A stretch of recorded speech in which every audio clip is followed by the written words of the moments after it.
Bismillahirrahmanirrahim. Assalamualaikum warahmatullahi wabarakatuh. Semangat pagi. Perkenalkan, nama saya Aziza Fitriah, MPC Psikolog dengan NIDN 113006841. Saya merupakan dosen tetap di Prodi S1 Psikologi Fakultas Psikologi Universitas Muhammadiyah Banjarmasin. Pada kesempatan kali ini, izinkan saya untuk menyampaikan pernyataan diri dosen dalam unjuk kerja Tridharma Perguruan Tinggi pada bidang pengajaran. Di semester ini, saya mengampu beberapa mata kuliah, yaitu mata kuliah Psikologi Klinis, mata kuliah Psikologi Perkawinan dan Keluarga, mata kuliah Pengembangan Diri, dan mata kuliah Aliran dan Sejarah Psikologi. Pada kesempatan ini, saya akan menyampaikan salah satu mata kuliah yang saya ampu, yaitu mata kuliah Psikologi Klinis.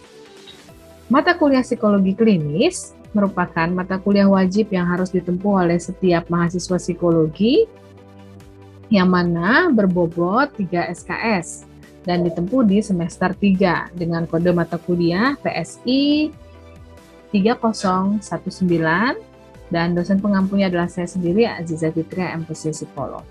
Pada mata kuliah ini, mahasiswa diharapkan mata kuliah ini memberikan kajian agar mahasiswa mampu menjabarkan makna, proses, dan metode ruang lingkup tentang psikologi klinis, konsep dasar dan pendekatan aliran-aliran psikologi dalam lingkup psikologi klinis, metode asesmen dan intervensi klinis, masalah-masalah yang berkaitan dengan psikologi klinis, klasifikasi gangguan jiwa, serta penanganan dalam psikologi. Dan juga penelitian-penelitian dalam psikologi klinis, baik itu prinsip-prinsip teknis dan juga metodologinya, serta spesialisasi dalam psikologi klinis dan perkembangan isu-isu terkini psikologi klinis di Indonesia. Capaian pembelajaran mata kuliah psikologi klinis terdapat 7 poin, yang mana capaian pembelajaran mata kuliah ini ditempuh dalam 14 kali pertemuan. Yang pertama adalah menjelaskan konsep dasar latar belakang tujuan psikologi klinis, sejarah psikologi klinis di dunia dan di Indonesia. Yang kedua, menguraikan masalah yang disebut dengan normal dan abnormal dan patologi serta penyebab gangguan jiwa. Yang ketiga, mahasiswa diharapkan mampu menguraikan berbagai pendekatan yang digunakan dalam aliran-aliran di lingkup psikologi klinis. Yang keempat, mahasiswa diharapkan mampu menjelaskan asesmen dan intervensi yang dilakukan dalam psikologi klinis. Yang kelima, mahasiswa diharapkan mampu mengidentifikasi model-model pendekatan penelitian dalam psikologi klinis. Yang keenam, mahasiswa diharapkan mampu menjelaskan kekhususan psikologi klinis. Yang ketujuh, mahasiswa diharapkan mampu menguraikan isu-isu profesional dan etika dalam psikologi klinis. Kemudian materi pembelajaran yang akan dibahas dalam mata kuliah ini adalah yang pertama, ruang lingkup psikologi klinis, yang kedua, psikologi abnormalitas dan gangguan mental, yang ketiga, aliran-aliran psikologi klinis, yang keempat, kesehatan mental, yang kelima, asesmen dan intervensi psikologi klinis, yang keenam, penelitian dalam psikologi klinis, yang ketujuh, kekhususan dalam psikologi klinis, yang kedelapan, isu-isu etika dan profesional di lingkup psikologi klinis. Dalam proses perkuliahan, saya menggunakan metode GIA, Delivery, Interaction, dan Assessment. Metode delivery atau dalam proses saya menyampaikan proses pembelajaran, saya menggunakan metode Student-Centered Learning, yang mana proses perkuliahan berfokus pada mahasiswa. Dalam hal ini, saya memberikan mahasiswa kesempatan tugas dalam menyusun makalah sesuai dengan tema-tema secara berkelompok dan kemudian dipresentasikan pada setiap pertemuan di setiap minggunya. Lalu kemudian mahasiswa juga dibuat kelompok-kelompok kecil untuk dalam proses small group discussion untuk mendiskusikan isu-isu, masalah, ataupun kasus yang terkait dengan tema-tema di setiap pertemuan. Kemudian yang ketiga, saya juga menggunakan ceramah dalam penyampaian materi berdasarkan textbook, tujuannya untuk menjelaskan lebih lengkap berdasarkan materi pembelajaran menurut buku panduan, buku textbook, dan juga memperkuat informasi yang sudah didapatkan mahasiswa dari hasil presentasi dan diskusi selama proses perkuliahan. Kemudian interaksi yang saya lakukan bersama mahasiswa pada masa pandemi ini ada dua jalur yang kami gunakan secara hybrid. Yang pertama, interaksi langsung dalam proses perkuliahan tatap muka. Sebagian pertemuan dilakukan secara tatap muka, sebagian lagi dilakukan secara online atau secara daring.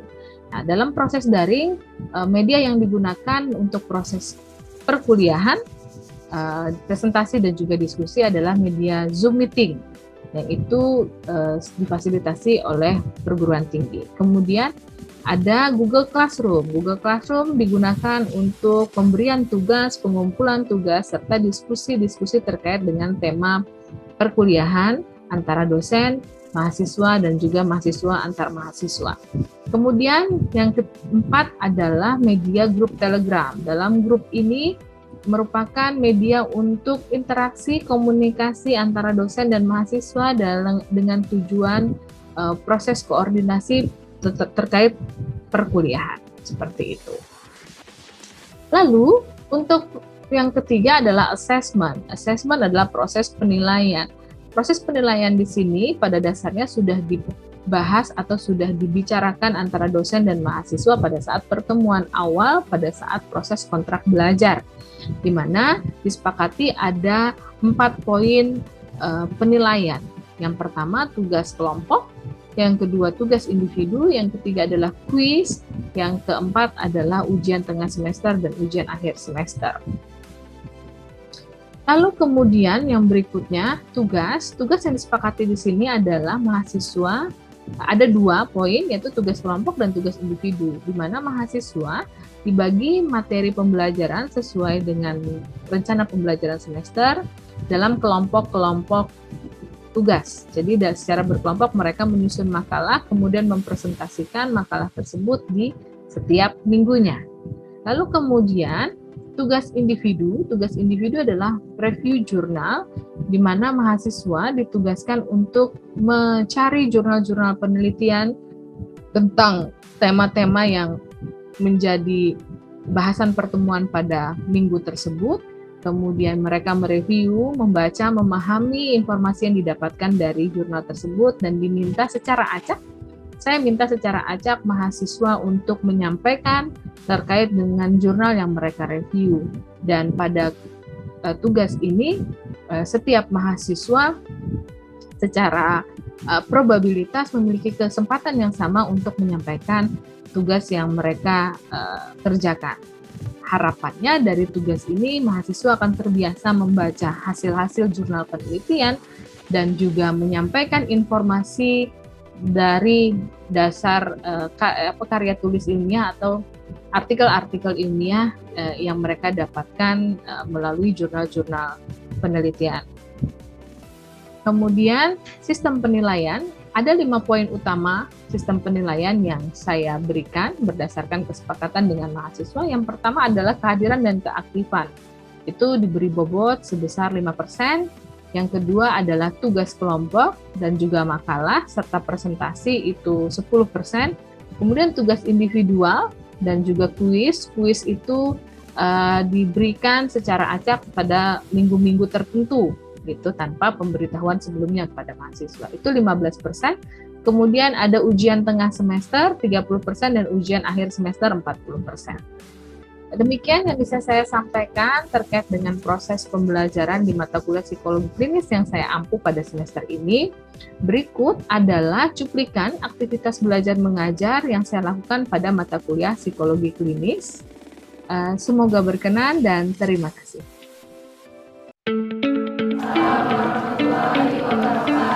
Hari ini kita perdana bertatap muka setelah 1 tahun berlalu, ya, baru kali ini ya. Baik. Kita di mata kuliah psikologi klinis pada pertemuan ke-8. Seperti biasa sebelum kita mulai kita berdoa dulu supaya ilmu informasi yang kita dapatkan hari ini bisa diberikan keberkahan oleh Allah Subhanahu wa taala dan proses belajar mengajar kita bisa lancar dan tidak ada kendala suatu apapun. Berdoa di dalam hati masing-masing, berdoa dimulai. Hari ini adalah follow up dari perkuliahan kita minggu lalu. Minggu lalu kita membahas terakhir presentasi tentang intervensi psikologi klinis, betul ya? Kelompok 5, betul? Iya. Oke. Nah, hari ini Ibu akan memaparkan poin-poin yang menjadi bahasan yang sudah teman-teman diskusikan kemudian kita akan mendiskusikan atau ibu minta teman-teman untuk mempresentasikan hasil tugas review jurnal tentang jurnal-jurnal yang berkaitan dengan intervensi psikologi klinis, gitu ya. Tapi sebelum itu ada beberapa poin paparan yang mau ibu sampaikan pada hari ini. Intervensi dalam psikologi klinis diharapkan mahasiswa mampu menguraikan konsep intervensi dalam psikologi klinis. Yang pertama, yang kedua, mahasiswa mampu menjelaskan atau teman-teman nanti mampu menjelaskan apa itu definisi tentang dan tujuan psikoterapi. Kemudian ini pengertian secara umum, promosi termasuk intervensi, ya kan? Definisinya ini disaringkan dari beberapa ahli. Yang pertama dari Prioritas Hari itu menyatakan bahwa psikoterapi itu adalah proses formal interaksi antar dua orang atau lebih, yang mana pengertian yang disampaikan oleh Holberg ini adalah seseorang yang terlatih secara sengaja, gitu. Jadi mempertajam skill-skill dalam psikoterapi karena penderitaan klien, baik via komunikasi secara simbolik, komunikasi secara langsung, gitu maksudnya, seperti kata-kata, atau membantu untuk merilekskan bagian-bagian tubuh mereka yang tegang seperti itu. Orang itu ketika dia tahu maunya apa, arahnya kemana, dia akan bisa. Perilaku yang sudah patologis, tahu ya, perilaku patologis itu perilaku yang sudah gangguan dan memberi pemahaman akan adanya proses-proses yang tidak sadar. Jadi kadang orang-orang yang sudah berada dalam tahap patologis itu dia udah nggak tahu lagi nih batas mana realita, mana yang bagian dari khayalannya. Kalau misalnya yang konteksnya gangguan reduktif, ada rekonstruktif. Nah, level pertama adalah suportif. Suportif itu untuk memperkuat perilaku. Jadi perilaku udah ada, udah bagus, udah oke. Bagaimana caranya diperkuat? Bahkan sampai muncul ide atau pikiran bunuh diri, biasanya kalau orang-orang yang berat-berat. Itu kan kondisi seperti itu memang harus bongkar tuh. Terapi sebagai kesempatan untuk belajar kembali bagi klien, gitu ya. Kemudian ada hubungan psikoterapeutik, hubungan terapeutik antara psikoterapis dan klien, gitu ya. Artinya itu sendiri, ya, itu dibantu poin utama. Nah, efektivitas psikoterapi kalau sudah lansia itu berat. Kenapa? Karena pertama, proses berpikir lansia sudah terjadi penurunan secara memori, secara kemampuan berpikir, melihat kondisi klien secara keseluruhan. Tapi kalau dia menyimpan informasi, apalagi yang dia disimpan adalah informasi yang sifatnya psikoterapi, konseling, itu menjadi penting untuk klien mau dan bisa terbuka. Percayalah, ini adalah skill. Semakin kita mempelajari, semakin kita melatih, semakin sering kita menggunakan kemampuan ini akan semakin tajam. Kemampuan meningkatkan kemampuan empati, kemampuan untuk kita bersikap hangat dan tulus kepada klien. Karena semakin kita mengenal banyak orang, melihat kehidupan berbagai macam manusia, itu kita betul-betul bisa melihat situasi berdasarkan apa yang dirasakan oleh klien. Makanya lebih baik kita refer ke orang lain yang bisa melihat masalah lebih objektif. Karena kemungkinan masalah adik kita itu ada hubungannya juga dengan kita. Masalah mama kita tuh ada hubungannya juga dengan kita. Nah, itu yang terkadang menjadi kurang optimal. Begitu jadi psikolog, alhamdulillah sudah kau berpraktek, enggak, itu baru starting awal. Karena dalam proses perjalanannya kalian akan membutuhkan lebih banyak skill-skill dan kemampuan untuk bisa membantu orang-orang yang ada. Untuk materi ini, oke, silakan boleh sebutkan namanya ibu nih, kada pinantu panglahnya ini kan kita bertatap muka. Boleh berdiri boleh, silakan. Perkenalkan, saya Lia Rika Marsani. Sebelumnya saya ingin bertanya, kan tadi ibu bilang ada ibu punya cerita kayak misalnya nih seorang terapis ini, misalnya dulunya dia punya pernah mengalami depresi dan penyakit mental yang lainnya gitu. Nah, terus tuh tapi dia sudah sembuh gitu. Nah, loh, terus ada klien yang datang ke dia buat terapi tersebut, terus dia nih kayak ke trigger kayak gitu. Nah Bu, tanggapan dari ibu tuh kayak gimana gitu, nah supaya solusinya gitu. Nah, oke, thank you. Panggilannya siapa? Atika. Oke, jadi dia sudah sembuh gitu ya. Lalu kemudian ada klien yang datang ke dia, masalahnya ada sebetulnya ketika seseorang sudah menjadi seorang psikoterapis, punya masalah di masa lalu, ya kan? Semua orang pasti punya masalah di masa lalu, ya kan? Nah, apakah itu akan bisa men-trigger ketika seseorang ngerti informasinya, ngerti ilmunya, dan sudah pulih dari kondisinya, justru itu membuat dia menjadi semakin kuat sebetulnya. Karena dia bisa melewati itu. Kecuali kalau masalahnya belum tuntas. Nah, bisa jadi ke-trigger. Ada dua kondisi. Anggaplah misalnya masalah itu dia udah pulih, dia sudah selesai. Terus pengalaman-pengalaman yang pernah dia alami bisa membantu dia dalam membantu klien ini. Istilahnya ketika kalian belum bisa naik motor, waktu mau belajar motor susah nggak? Pakai jatuh-jatuh nggak? Berat lah ya. Tapi ketika kalian bisa naik motor, tahu bagaimana caranya menyeimbangkan menjalankan sepeda motor itu, maka ketika kalian nanti diminta untuk membantu mengajarkan kepada orang lain, kalian tahu sela-sela rumitnya. Alangkah baiknya kita mereferalkan itu kepada orang lain agar tidak tercampur aduk dengan problem kita. Misalnya kita dalam kondisi misalnya habis ditinggal oleh orang tua meninggal, misalnya kita masih dalam kondisi berbuka, ya mungkin masih sebulan, masih 2 bulan. Kemudian ada klien misalnya kita belum selesai nih dengan kondisi berbuka kita, karena berbuka cukup berat namanya. Nah, ada klien datang kondisi depres karena ibunya meninggal juga. Ketika kita merasa itu berat buat kita dan kita nggak siap untuk bisa membantu klien itu, secara profesional kita boleh mereferal klien itu pada orang lain. Ketimbang kita tangani tapi tidak optimal atau justru akan membuat kita semakin dalam secara emosional, itu boleh. Jadi memang ada fungsi atau ada jalur untuk proses referral seperti itu, ya. Sudah memberikan tugas untuk review jurnal, betul ya? Nah, sudah dikerjakan? Oke, nah sekarang Ibu minta siapa yang sebelum saya Ibu tunjuk, siapa yang bersedia dulu untuk menyampaikan atau menginformasikan atau mempresentasikan jurnal yang sudah direview. Siapa yang mau sebelum Ibu tunjuk? Apa judulnya apa, kemudian apa hasil dari penelitian dari jurnal yang sudah direview? Judul dari artikel yang ulun review itu tentang simptom stres pada guru pendamping anak berkebutuhan khusus. Oke, boleh dibacakan hasil reviewnya? Review jurnal itu ada latar belakang masalah. Salah satu masalah itu yang dialami oleh hampir semua guru adalah stres. Stres pada guru meliputi disiplin siswa dan masalah sikap pada siswa, kompensasi guru, dan hubungan antar guru atau kepala sekolah. Bagaimana hasil penelitiannya? Dari hasil observasinya itu, dari wawancara yang dilakukan kepada subjek tersebut, diketahui adanya beban kerja yang dialami ke-6 guru tersebut. Ini guru shadow ya, yang di ini kan ya, guru untuk pendamping anak, guru pendamping anak berkebutuhan khusus ya. Itu istilahnya guru shadow gitu. Oke. Jadi intinya beban kerja yang berat ya, yang membuat stresor itu menjadi tinggi gitu ya. Oke, terima kasih Firdi, silakan duduk kembali. Ya. Assalamualaikum warahmatullahi wabarakatuh. Waalaikumsalam warahmatullahi wabarakatuh. Perkenalkan, nama saya Gusti Ahmad Adam, izin membacakan review jurnal yang sudah saya teliti.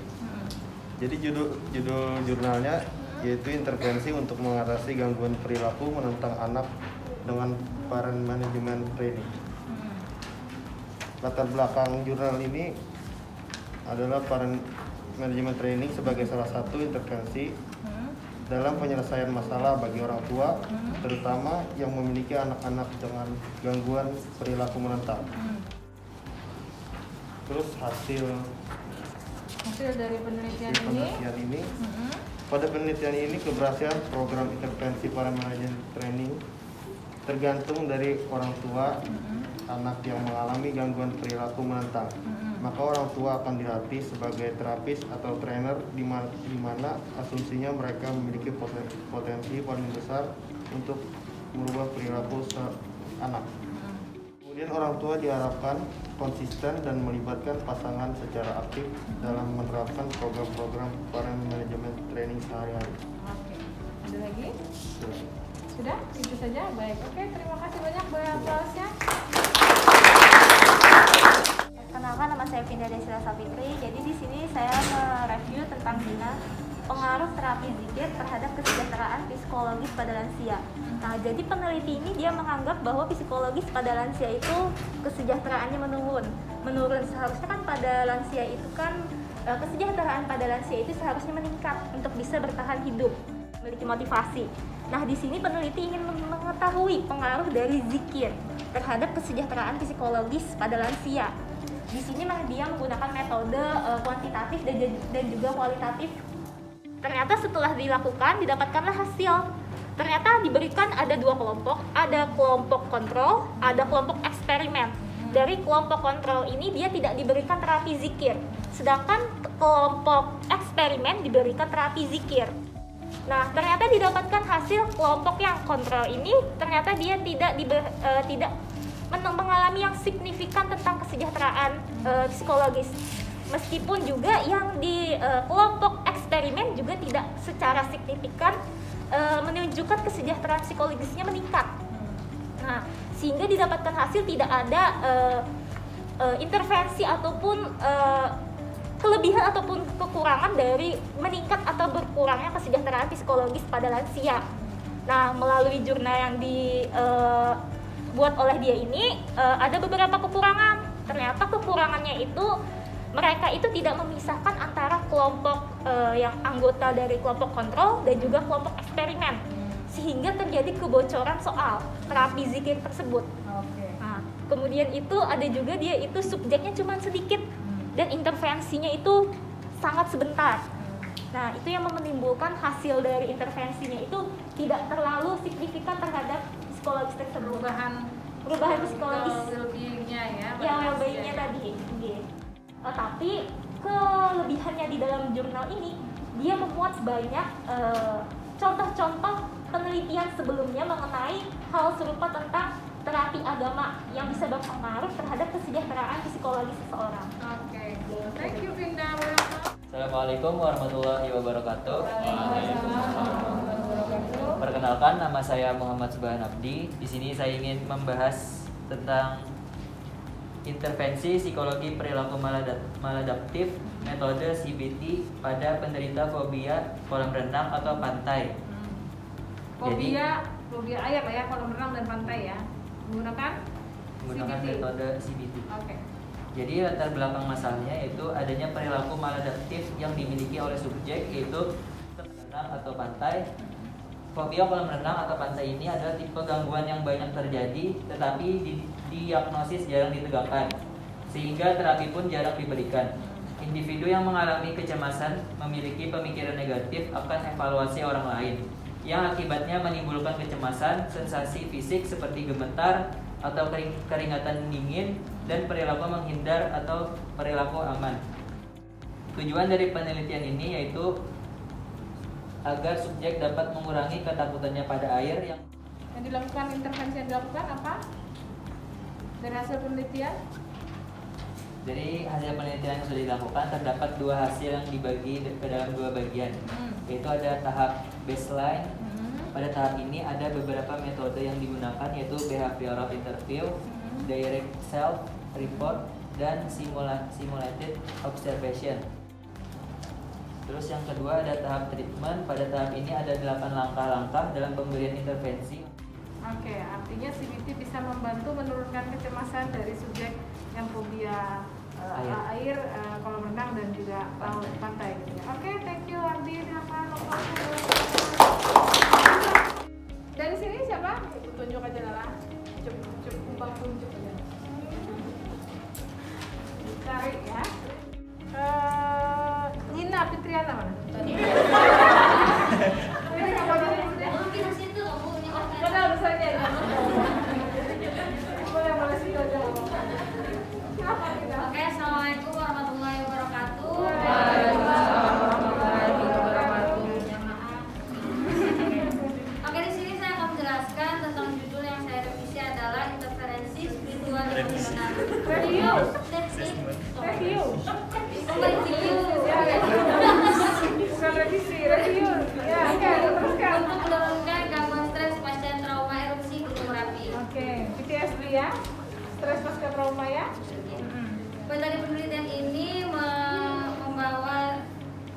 dalam bentuk skala, terus observasi, wawancara. Teoritis ini adalah untuk menguji pengaruh interferensi teknik spiritual emotional freedom terhadap penurunan PTSD pada remaja penyintas letusan gunung berapi. Masing-masing kelompok terdiri dari 11 orang. Desain peneliti ini adalah pretest post-test control group design septic terapi dengan interferensi teknik spiritual emotional freedom atau spiritualitas seperti doa dan penerimaan dan psikologi energi. Dengan 3 teknik, hasil penelitian menunjukkan bahwa interferensi teknik spiritual emotional freedom dapat menurunkan PTSD pada remaja penyintas letusan gunung berapi.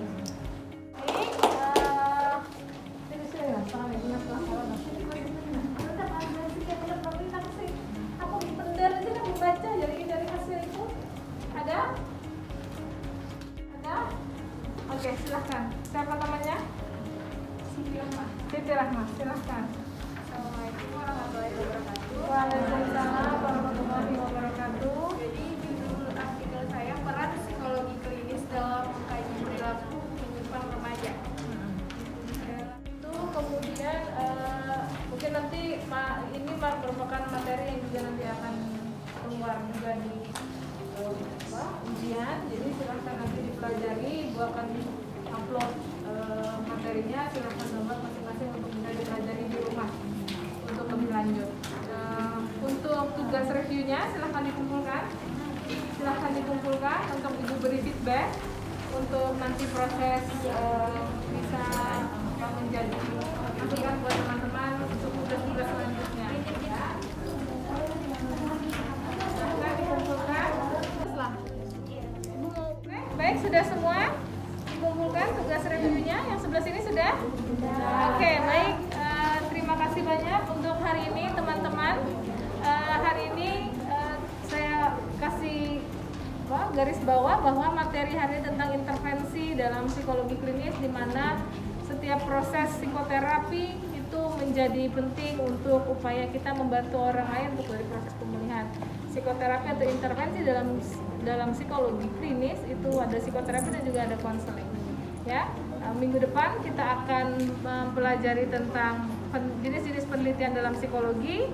Ya, selanjutnya ya silahkan dipersiapkan untuk pemakalah selanjutnya. Itu saja dari saya untuk hari ini. Salah hilaf saya mohon maaf. Saya akhiri. Wassalamualaikum warahmatullahi wabarakatuh. Waalaikumsalam warahmatullahi wabarakatuh.